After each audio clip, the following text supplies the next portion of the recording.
अद्भुत और ऐश्वर्य से भरा नजारा था उस पल जब दिल्ली के विशाल अरुण जेटली स्टेडियम में संजू सैमसन ने अपने बल्ले की गूंज से पूरे क्रिकेट जगत को हिलाकर रख दिया और एक ऐसी विस्फोटक नाबाद पारी खेली जिसने उन्हें इस मुकाबले का सबसे बड़ा हीरो बना दिया। उन्होंने अकेले दम पर 52 गेंदों का सामना करते हुए 87 रनों की ऐसी जादुई और दिलकश पारी खेली जिसमें 7 आक्रामक चौके और 6 आसमान को चूमने वाले विशालकाय छक्के शामिल थे। और इस बेजोड़ प्रदर्शन की बदौलत उन्होंने चेन्नई सुपर किंग्स को दिल्ली कैपिटल्स के खिलाफ एक ऐसी ऐतिहासिक और धुआंधार जीत दिलाई जिसका जश्न चेन्नई के प्रशंसक सालों तक मनाएंगे। ये इंडियन प्रीमियर लीग 2026 का बेहद ही रोमांचक 48वां मुकाबला था, जहां पर दोनों ही विशाल टीमें टूर्नामेंट के पॉइंट्स टेबल में आगे बढ़ने और प्लेऑफ में अपनी जगह पुख्ता करने के लिए एक दूसरे के खिलाफ मैदान में उतरी थीं। और जब मैदान के बीचों बीच टॉस का समय आया तब दिल्ली कैपिटल्स के कप्तान अक्षर पटेल के पक्ष में सिक्का गिरा और उन्होंने बिना किसी हिचकिचाहट के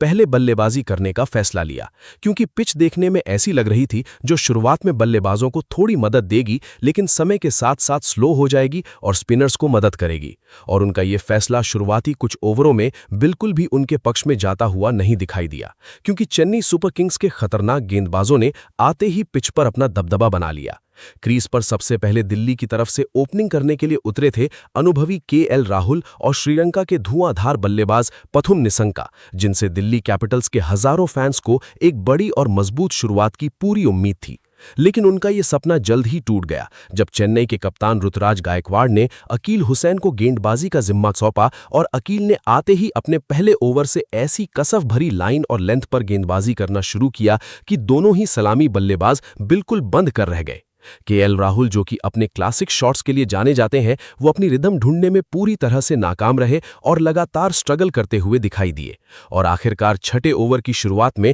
जब प्रेशर उन पर पूरी तरह से हावी हो चुका था तब अकील हुसैन ने एक बेहद ही चालाकी भरी घूमती हुई गेंद फेंकी, जिस पर राहुल ने मजबूरन एक इनसाइड आउट शॉट खेलने का प्रयास किया, लेकिन गेंद पिच पर रुक कर आई और उन्होंने सीधा अपना कैच कवर पर खड़े ऋतुराज गायकवाड़ के हाथों में थमा दिया। केएल राहुल अपना सस्ता विकेट गंवाकर सिर्फ 12 रन बनाकर दुख भरे कदमों से पवेलियन की तरफ चल दिए। इस झटके से दिल्ली की टीम अभी उभर ही रही थी कि दूसरे एंड से पथुम निसंका, जो कि थोड़े अच्छे टच में लग रहे थे, उन्होंने भी 15 गेंदों में 3 चौके और 1 छक्के की मदद से 19 रन बनाए, लेकिन वो भी ज्यादा देर तक क्रीज पर टिक नहीं सके। इस तरह पावर प्ले के पहले 6 ओवरों की समाप्ति पर दिल्ली कैपिटल्स का स्कोर सिर्फ 37 रन था और उन्होंने अपने दोनों सबसे अहम ओपनिंग बल्लेबाजों के विकेट गंवा दिए थे, जिसके बाद पूरे अरुण जेटली स्टेडियम में एक अजब सा सन्नाटा छा गया था और क्राउड के चेहरों पर आने वाले तूफान का डर साफ दिखाई दे रहा था। प्रेशर इतना ज्यादा बढ़ चुका था कि जब नए बल्लेबाज करुण नायर और नीतीश राणा मैदान पर उतरे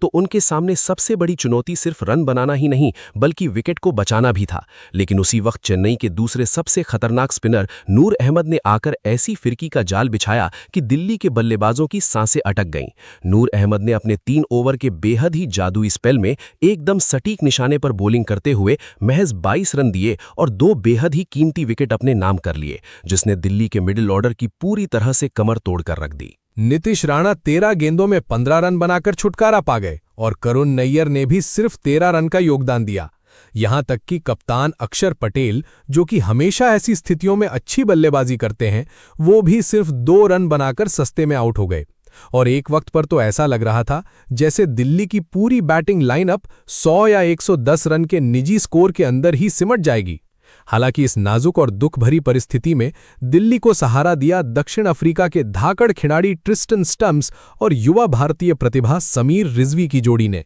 इन दोनों ने जब क्रीज पर कदम रखा तो अपने कंधों पर पूरी टीम का भार ले लिया और धैर्य के साथ इनिंग्स को फिर से बनाना शुरू किया। स्टब्स ने जहां एक तरफ अनुभव का पूरा इस्तेमाल करते हुए 31 गेंदों में 2 छक्के और 1 चौके की सहायता से 38 रनों की समझदारी भरी पारी खेली, वहीं दूसरी ओर समीर रिजवी ने तो तय कर लिया था कि वो बिना लड़े हार नहीं मानेंगे। रिजवी ने चेन्नई के गेंदबाजों के डर को अपने अंदर से निकाल फेंककर सिर्फ 24 गेंदों में 40 रनों की एक ऐसी विस्फोटक और आक्रामक पारी खेली जिसमें उन्होंने 4 बेहद ही खूबसूरत छक्के लगाए और स्टेडियम के कोने कोने में गेंद को पहुंचाकर दर्शकों में फिर से एक नई जान फूंक दी।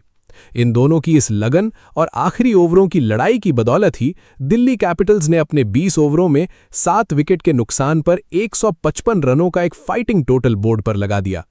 चेन्नई सुपर किंग्स की बॉलिंग की अगर बात की जाए तो अंशुल कंबोज थोड़े महंगे साबित हुए, जिन्होंने अपने 4 ओवरों में 49 रन देकर कोई विकेट नहीं लिया। लेकिन गुरजापनीत सिंह ने 29 रन देकर 1 विकेट लिया और मुकेश चौधरी ने भी अच्छी बॉलिंग करते हुए अपने हिस्से में एक सफलता दर्ज की। दोस्तों, आगे मैच में जो बवाल हुआ वो जानने से पहले बस 1 सेकंड निकालकर वीडियो को जल्दी से लाइक ठोको और ऐसी ही धमाकेदार क्रिकेट कवरेज के लिए हमारे चैनल को अभी सब्सक्राइब कर लो। तो चलिए देखते हैं आगे मैदान पर क्या हुआ। अब जब इनिंग्स ब्रेक हुआ और चेन्नई की टीम पवेलियन वापस आई तो ड्रेसिंग रूम में यह पैगाम साफ था कि रन चेज आसान नहीं होने वाला है, क्योंकि पिच पर अब दरारें दिख रही थी और स्पिनर्स के लिए पूरी मदद थी। ऐसी दबाव भरी स्थिति में 156 रनों के इस लक्ष्य का पीछा करने के लिए चेन्नई सुपर किंग्स की तरफ से कप्तान ऋतुराज गायकवाड़ और आज के दिन के सुपर हीरो संजू सैमसन मैदान पर उतरे। शुरुआती 1-2 ओवरों में दिल्ली के फास्ट बॉलर्स मिचेल स्टार्क और लुंगी निगीडी ने बहुत ही खतरनाक रिवर्स स्विंग और पेस का प्रदर्शन किया। निगीडी की एक ऐसी ही निकलती हुई और उछाल भरी गेंद पर ऋतुराज गायकवाड़ थोड़ा असहज दिखे और महज 6 रन बनाकर अपना विकेट गंवा बैठे, जिस झटके से दिल्ली के कैंप में खुशी की लहर दौड़ गई। इसके बाद आमतौर पर तीसरे नंबर पर आने वाले बल्लेबाजों की तरह उर्विल पटेल ने मैदान में कदम रखा और आते ही अपने हाथ खोलते हुए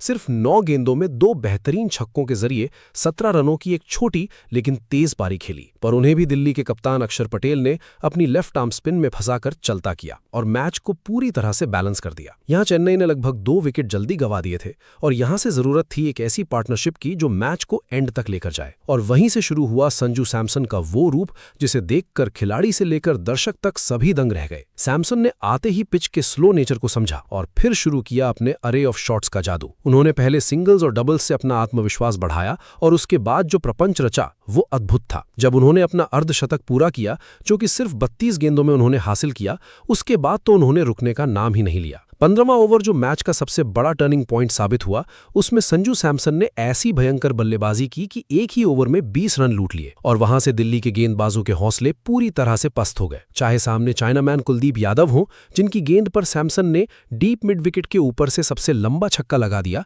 या फिर टी नटराजन, जिन्होंने अपने महज 2.5 ओवर के स्पेल में 39 रन दे डाले और उनको एक भी विकेट नसीब नहीं हुआ। इस पूरी रन चेज में सैमसन का पूरा और सबसे मजबूत साथ दिया कार्तिक शर्मा ने, जिन्होंने दूसरे एंड पर एक खूंटे की तरह अपने पैर जमा लिए और 31 गेंदों में 4 चौके और 2 दंदनाते हुए छक्के लगाकर नाबाद 41 रन बनाए। इन दोनों ने तीसरे विकेट के लिए 66 गेंदों पर 114 रनों की एक अटूट जोड़ी बनाई, जिसने दिल्ली कैपिटल्स से मैच छीनकर उन्हें उन्हीं के मैदान पर बुरी तरह हरा दिया। मिचेल स्टार्क अपने 4 ओवरों में 30 रन देकर बिना किसी विकेट के लौट गए और इस भयंकर प्रहार के चलते चेन्नई सुपर किंग्स ने इस लक्ष्य को सिर्फ 17.3 ओवरों में, यानी लगभग 15 गेंदें शेष रहते ही 2 विकेट के नुकसान पर 159 रन बनाकर आसानी से हासिल कर लिया। संजू सैमसन को उनकी इस लाजवाब और दिल जीत लेने वाली पारी के लिए प्लेयर ऑफ द मैच घोषित किया गया और उन्होंने दिखा दिया कि प्रेशर मैच में कैसे सामने वाली टीम पर हावी होकर खेला जाता है। इस धुआंधार जीत के बाद चेन्नई सुपर किंग्स ने पॉइंट्स टेबल पर अपनी स्थिति को और भी ज्यादा शक्तिशाली बना लिया है। वहीं दिल्ली कैपिटल्स के लिए